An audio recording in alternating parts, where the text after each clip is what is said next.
1 million commuters use Sydney's trains every day, and the population is growing by over 1,400 people each week. More and more are travelling in and out of the city on a system that's stretched to its limits.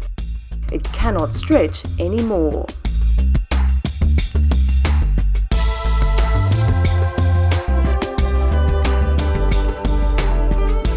Over recent years, many projects to expand the system have been unveiled and then shelved across the network.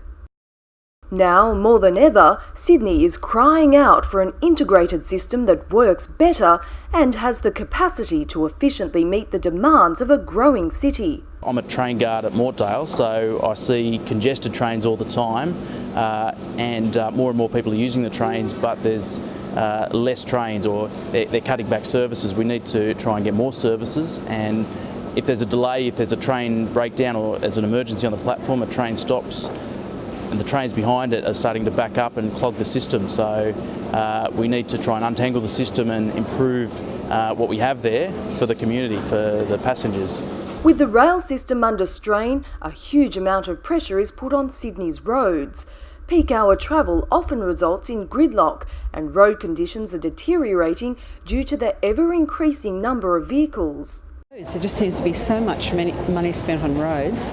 To a certain extent, I think the system's underdeveloped. I think a major line out to the northwest should have been put in decades ago, and I think that's where it really falls down. I think the trains we use and the type of rail system we have, like I've travelled around the world, and it seems to be quite inferior to many other countries on the same level as Australia.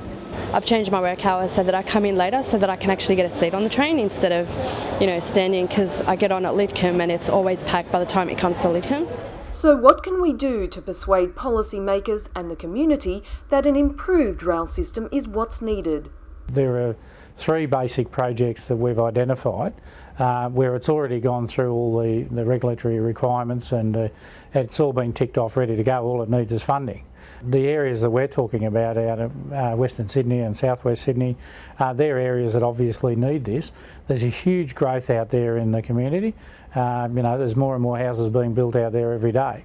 So they need the service. So that's where we should put it. These 3 projects alone would create 11,000 construction jobs, 14,000 permanent jobs, and generate $2.2 billion in annual economic efficiency gains. We all understand the need to improve public transport for the people of Sydney, but how do we get there? More trains more often, I think, would probably be the answer to some of the problems. Maybe more light rail, and obviously people in the outer suburbs need some sort of connection. I guess it would help if we had a few more trains coming so that we're not always packed in like sardines. I would definitely put on a lot more services, especially in peak hour, and it would be really good if they could make 6-car services into 8 cars, definitely.